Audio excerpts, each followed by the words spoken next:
team news was concerned, well, Graham Souness had, for the first time in weeks, maybe months, almost a full squad to pick from. John Barnes back in the team, Dean Saunders out.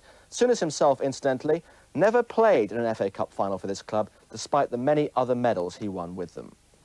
Portsmouth had a last-minute team crisis with Guy Whittingham pulling out with a muscle strain, although he was on the bench, Mark Chamberlain replacing him. Andy Orford passed the late fitness test.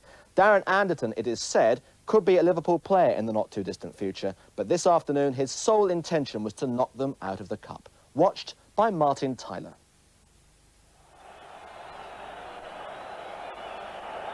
Liverpool kick off. They've brought out all their big guns here. Graham Souness gambling that they will be in good working order given some considerable absences from the battle. Portsmouth have made such progress this season through the promise of their younger players. The precision of their passing has caught the eye as well, but can they maintain their poise in a semi-final where the very prize makes the pulses race?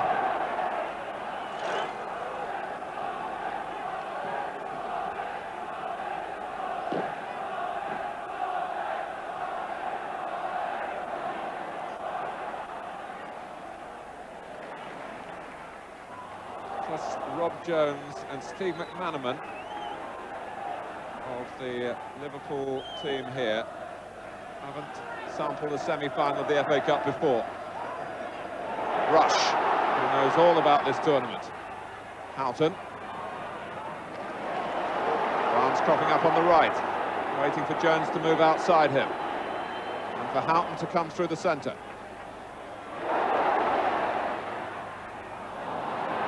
Chamberlain, having got possession, caught in possession. Whelan went in. There's no reaction from the referee. Rush!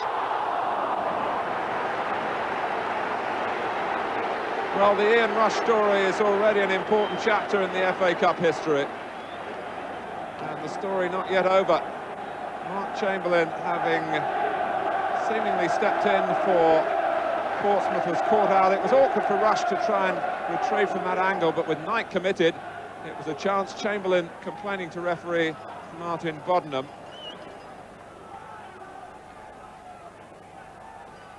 And at the moment, Portsmouth needing a little bit of luck to keep it at 0-0. We've had 10 minutes in which Liverpool have been lordly.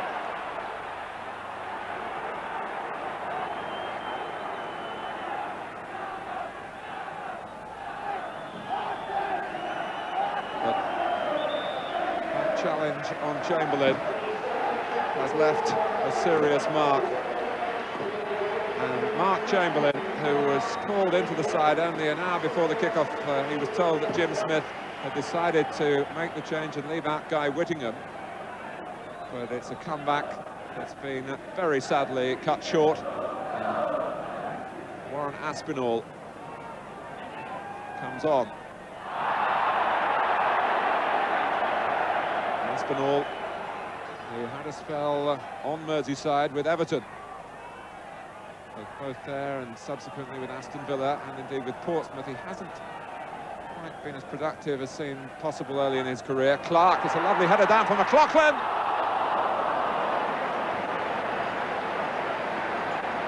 Well, he's the player that Liverpool might find hard to pick up. With a certain amount of freedom, playing between the midfield and the one central striker, Clark, who was his real ally here. And Liverpool lost Alan McLaughlin and very nearly lost the opening goal.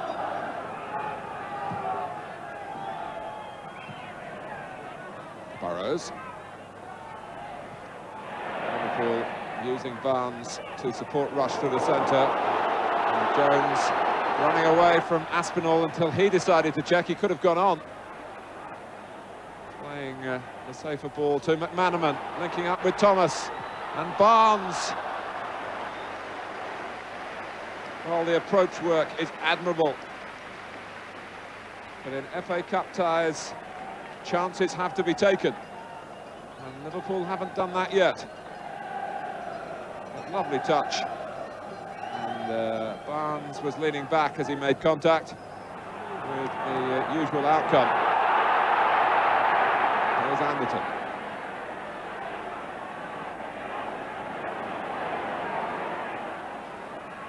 Neil wriggles free. It's over Clark. McManaman takes the safe way out. So a corner to Portsmouth. Warren Neal played a major part in the earning of that. The other, number 7, had to knock it behind. Poole takes it. Barnes butting it away. Back from Beresford. On right for Liverpool. Neil involved again. That's cool. And that was a very good opportunity. Jim Smith knew it. But Martin Cool couldn't convert it. Liverpool had let Cool come in here. Clearly onside. Wright played him onside.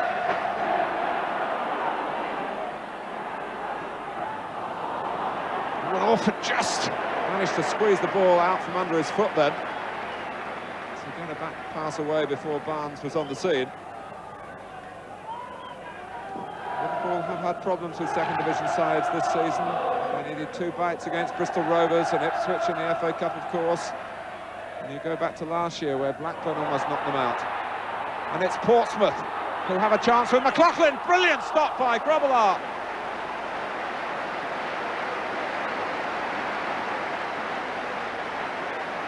From Alan McLaughlin, whose goal knocked out Nottingham Forest.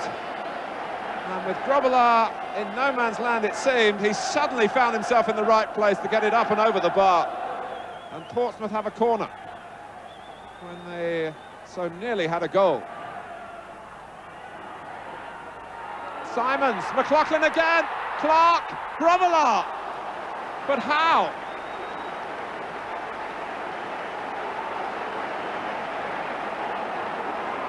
An astonishing episode as Liverpool looked really vulnerable at the corner. The back heel from McLaughlin, blocked by Houghton initially, and then claimed as the ball looped up towards Clark by Grobbelaar. It's Houghton pursuing the pass from Burrows. Barnes. Rush. Oh, it's Whelan! Great stop by Knight. The hardest job of his first half from Ronnie Whelan.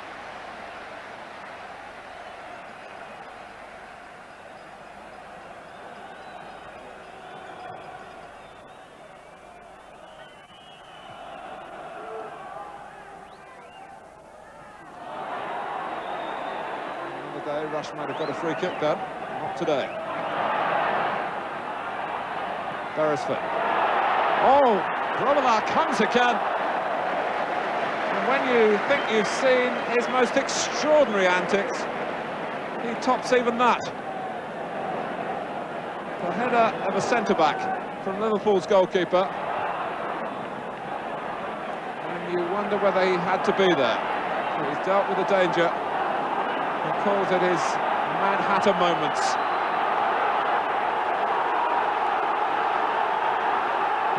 Cool. It's delivered for Warren Aspinall, fired across the face of the goal, and Clark couldn't get there.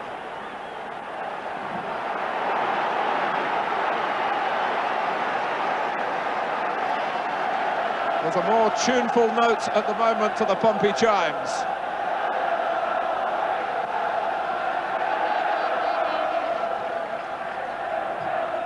Anderton gets it in, Clark heads it on, Burns, who tracks between one penalty area and another and has scored 9 times this season, and you can see how, because of his willingness to commit himself. Quick cross from Anderton, that was important. Clark helped it on thoughtfully. It came just too quickly for Chris Burns. Houghton, Thomas. Here's Rush, he's got Barnes to the left, Thomas goes on again through the centre in the type of run that Liverpool knew all about when Thomas won the championship for Arsenal at their expense. Rob Jones to take the corner. Wright leaving his run to a little later this time. Clark has come with him again. Knight didn't get there. Venison volleys it back into the net too, but the whistle had gone. as Alan Knight was taken out at the corner. It was a terrific strike by Barry Benison.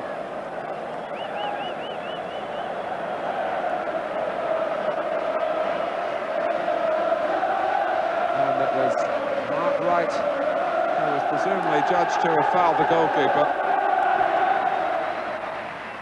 Simons has had a splendid time at the back. He's headed it a long way, and Clark has collected it this time. Anderton.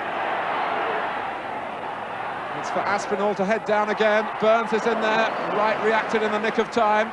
The danger not away yet from the Liverpool goal. It might be now. And the counter-attack is well and truly underway with McManaman. Thomas herring up outside him. It's Michael Thomas and Alan Knight came off his line with wonderful timing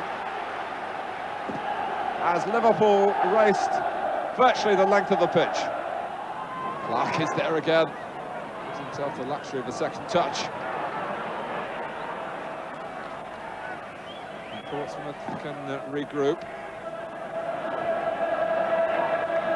Whelan. Liverpool, more than most teams. The referee not helping them then. Is that going to be significant in the change in the balance of power? Happily for Martin Bodnam it wasn't because of an offside. He was very, very pleased to blow then, I'm sure. And he unwittingly intervened to help Portsmouth. But Liverpool, more than most clubs, know the perimeters of a game, the full distance, and they play their own patient way. And they're as happy to score in the last seconds as at the outset. It's the only goal, of course. It's a great time to score. Rush, will he reach it? No, he might. He has. No. Well, Liverpool might want another look at that.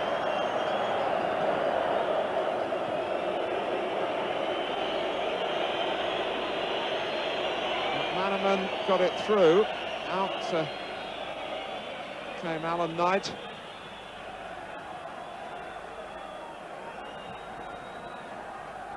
And it didn't look a foul on the goalkeeper. I suspect Rush was given offside. 7 minutes left. Peerless play by Jones. Whelan, who's lasted the distance well. Rush.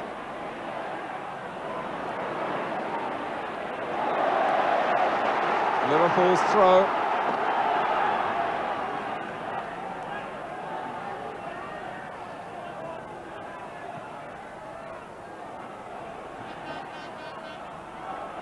Here's Barnes.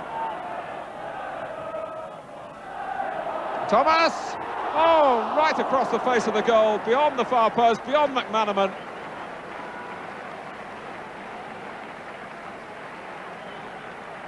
And Portsmouth can breathe again.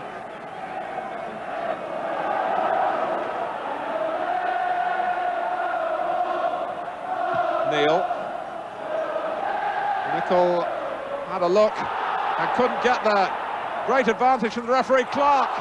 The linesman flagged for the foul, Anderton crossed, and Clark could have won it for Pompey.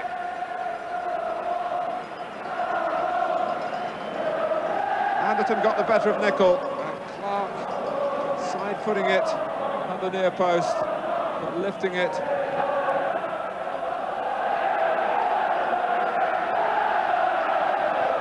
Mike Marsh is going to replace Ray Houghton. One would assume that Houghton might have been feeling the leg strain that's kept him out. It's a sad shake of the head. Phil Borsma, the medical man, knows what the problem is.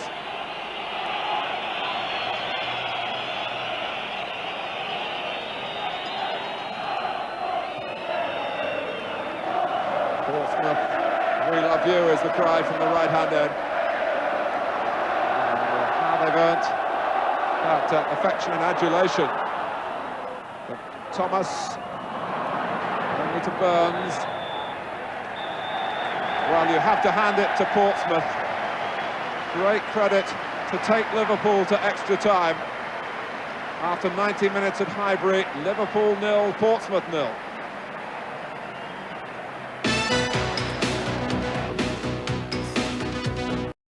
Extra time at Highbury. And so much strategy going into the semi-final. Jim Smith has admitted he's not been able to think really about anything else since the draw was made, despite the league matches that have gone on in between. Venice. Marsh. Well, Ian Rush has headed more goals recently than one would expect. The players have been calling him Tosh after John Toshak because of his skill in that department, but they needed a better header then. And still, Rush can't get closer to Dennis Law's all-time FA Cup record. He's 4 behind at the moment. Still with plenty of time to beat that mark. But as you saw from the reaction on the Liverpool bench, they would rather he did it sooner than later.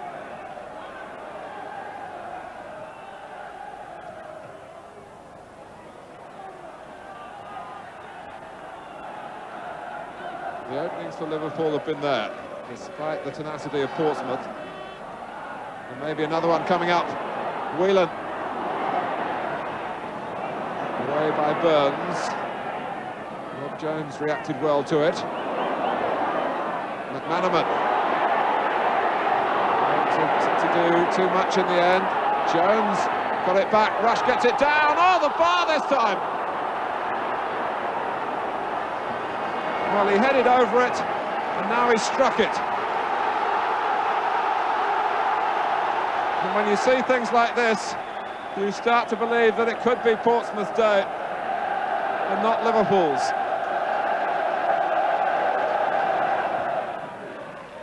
Anderton, nice touch. Clark. Nice start to Whelan. Rush.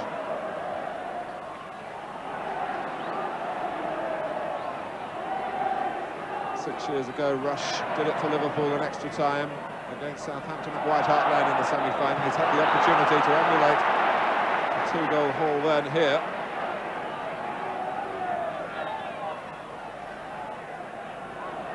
Whelan can shoot. Oh, and no one following in. They used to say, when he got into the side, that Ronnie Whelan very quickly proved that he was a man for the big occasion. And he's been well to the fore here, but so has Alan Knight. Beresford.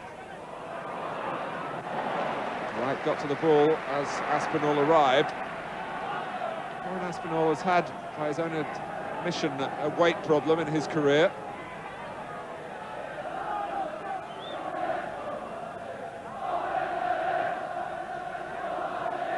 Burns. Clark goes to the far post. Grobbelaar has missed it. Clark heads it. And Nicol on the line, bailed out the goalkeeper there.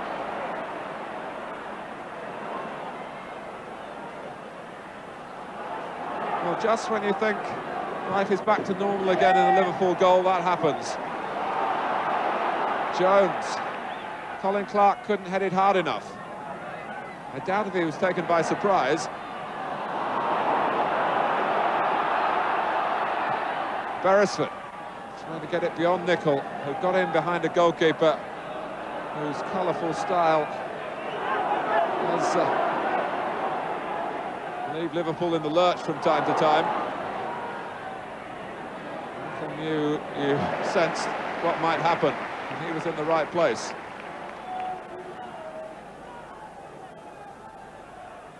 And that came at a time where you're beginning to wonder just how Portsmouth might manage to score.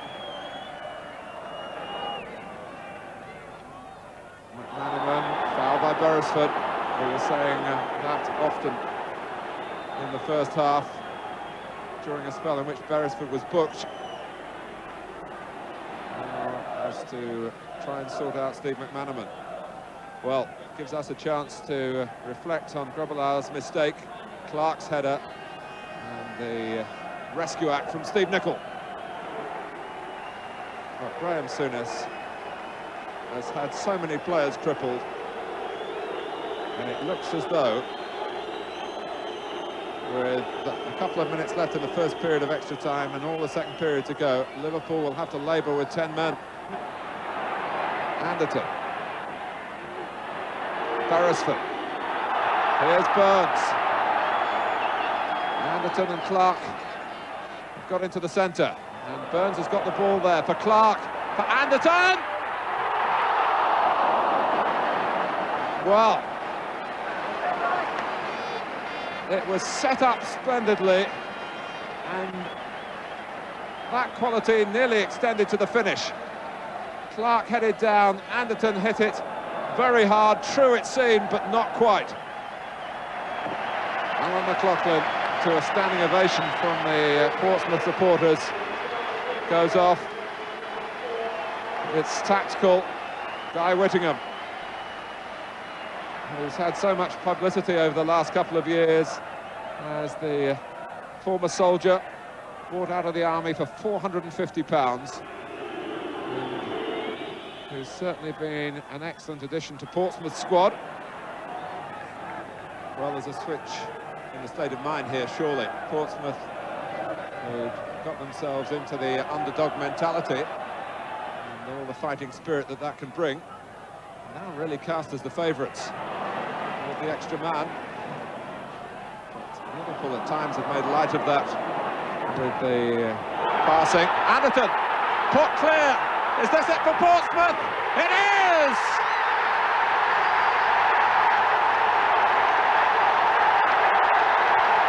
There's still 10 minutes to go. Looks of disbelief on the supporters' faces there. Darren Anderton, with those long legs stretched away. Grobbelaar got to it, but couldn't keep it out. Warren Neal delivered a pass of rare precision over the back of Liverpool. Anderton did the rest. Off goes Grobbelaar. It's got to go long, and he hopes accurate. It has done to Barnes. Right, will play further and further forward now. These are desperate times for Liverpool. Jones.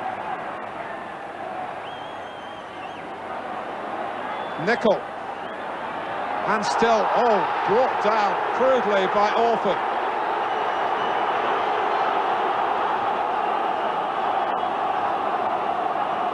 There are 5 minutes left.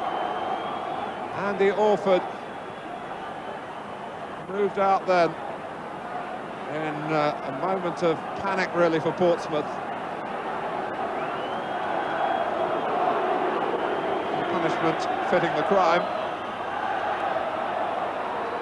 But is this the chance of a reprieve for Liverpool? The cold sweat of defeat forming on them. But there's still life in the semi-final. And there's still John Barnes. Barnes! Must be! It is! Ronnie Whelan.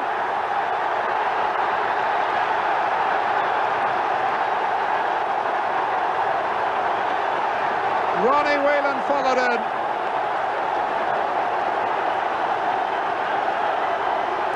They've seen salvation. Barnes got it over the wall. Knight dived inside of the post, and the first to react, Ronnie Whelan, who hasn't scored for almost 2 years, and well, that's a great time to get the goal touch back. Reward for reaction to the brilliance of Barnes. But Liverpool, who must have been really starting to get the fear of defeat, have always had the quality. It was here in the way they started the game, and it came in the nick of time to get their equaliser. And it's a replay a week tomorrow. Portsmouth, who knocked out Nottingham Forest, have stayed the equal of Liverpool after 2 hours in a sapping semi-final. But they had a golden opportunity to go to Wembley, having taken the lead against 10 men through Darren Anderton. But Ronnie Whelan was on the spot when John Barnes' free kick came out off the inside of the post. And we still don't know the answer. Off now to Hillsborough. The team news there, Norwich deciding clearly that Robert Fleck was vital to their cause, and he spent a week having oxygen treatment on damaged ribs and played. Norwich had never played in an FA Cup final. Their losing semi-final match against Everton in '89 was overshadowed by events at Hillsborough that very same day. Sunderland's exploits in the cup final of '73 will forever be part of the competition's folklore, of course. Jim Montgomery's save and Ian Porterfield's goal. This team, though, is the same that beat Chelsea in the quarter-final by 2-1, but they're having a wretched run in the league, just one place above the relegation zone. But Wembley beckoning again as we join Jonathan Pearce for the best moments. Norwich City kicking off then from left to right. Hillsborough, an artist's canvas of colour, a cacophony of noise as the Roker Roar comes to South Yorkshire. And away to my left-hand side at the Leppings Lane end, the yellow and greens from Norwich City.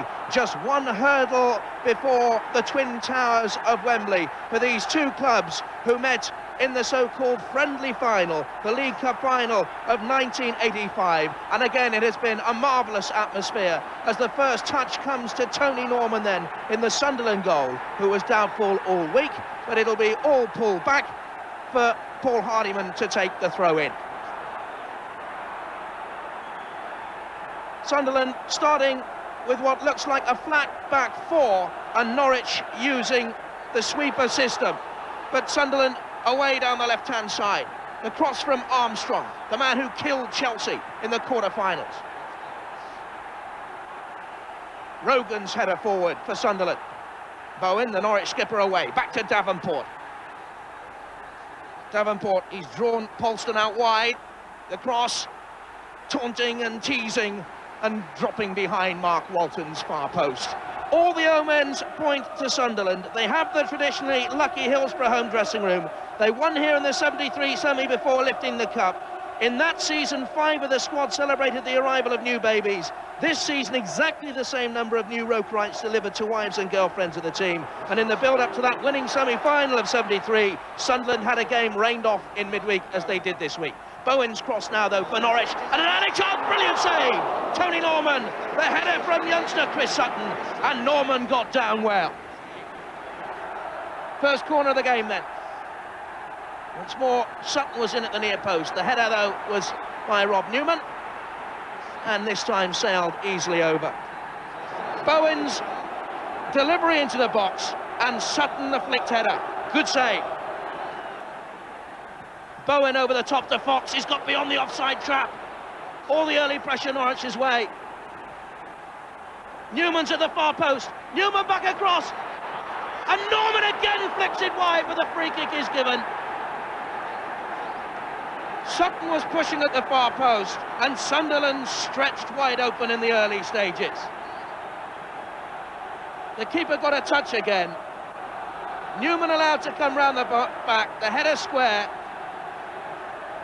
and Sutton shoving inside the box. Rogan then with a free kick for Sunderland. Byrne and Davenport and Armstrong and Atkinson all forward. Butterworth's header away. Here's Atkinson stabbing it through. Davenport was there, but too high.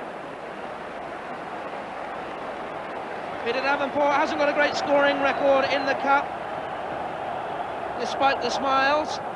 Good chip forward by Atkinson. Always bouncing a little bit too high for Peter Davenport to keep it low. Around about a quarter of an hour left in the first half. Fox and Hardiman. Hardiman was pushing.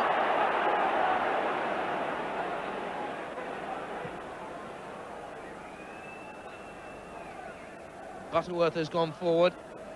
Top left of your picture. Fleck on the edge of the D. Sutton and Newman on the far side of the box with Butterworth. Looks for Sutton. Rogan's headed down. Slammed out. The chase now with Byrne and Culverhouse. He'll wait for support to arrive. Rush on the right-hand side.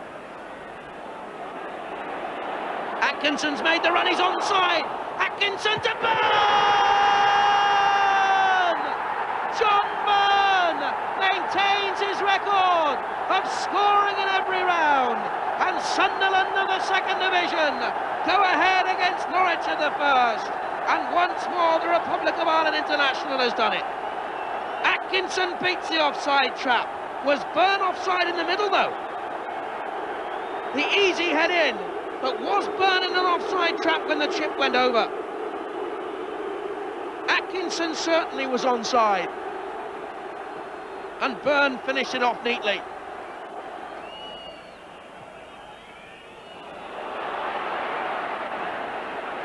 That's Fleck to Sutton. Sutton, can he take the chance? And it must have got a deflection in it, or is it the goal kick? It's the goal kick is given. A minute then I thought that the referee had given the corner. Fleck to Sutton. Good running by Robert Fleck. The early ball in. And he just caught it wrong. The defender did well going with him.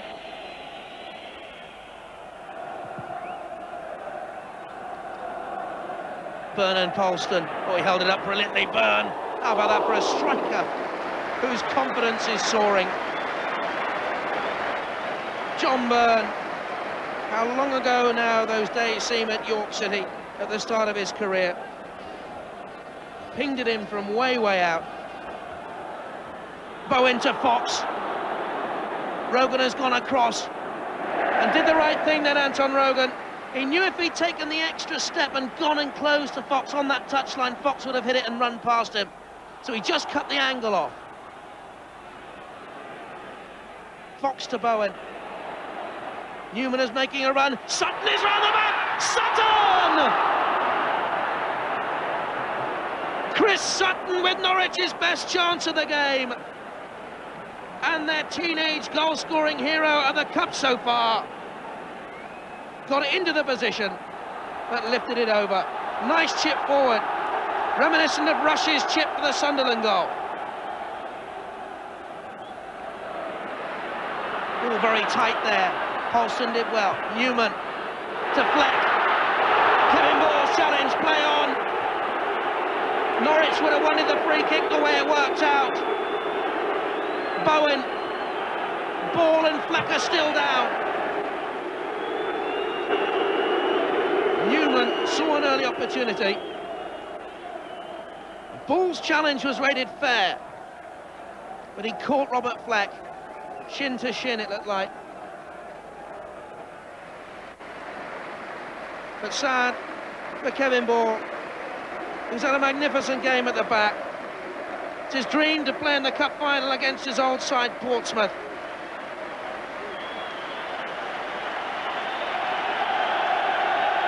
And Gary Bennett will be the man who comes on for Sunderland. 30 years of age, the only survivor in the Sunderland side from the team beaten by Norwich in the '85 League Cup final. Free kick given against Ian Culverhouse. And I think Mark Bowen is to become the second Norwich player here to get in trouble with the referee for too much talking. And like Royal Fox, he gets a yellow card. The Norwich skipper. What can they cook up? Davenport in the middle. They're queuing up. Armstrong's headed out. Oh, it's forced off the line. Bennett! And Gary Bennett, scoring record there of 35 goals in 440 games. Speaks for itself. Culverhouse from the back. Fleck to Such. This time to Polston. Such comes back to Polston. Blocked by Hardiman. Davenport away. It's a barrage now. Bowen in there, was he shoved? Oh, that's a dangerous free kick to give away. Gordon Armstrong, the offender. 10 minutes to go. Robert Fleck. Or Raw Fox. Ooh, and Raw Fox was not too far away. Perhaps Norwich's pick.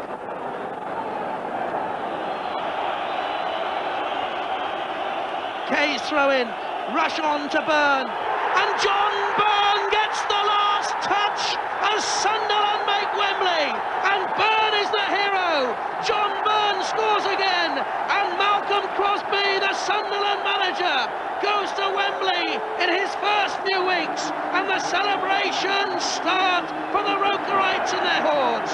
And it's Sunderland at Wembley. They've beaten First Division Norwich by a goal to nil. Fantastic scenes afterwards, and in fact, the supporters of both clubs were praised to the hilt by Chief Superintendent John Nesbitt of South Yorkshire Police, who said their conduct had been exemplary and all football fans around the country could learn from it.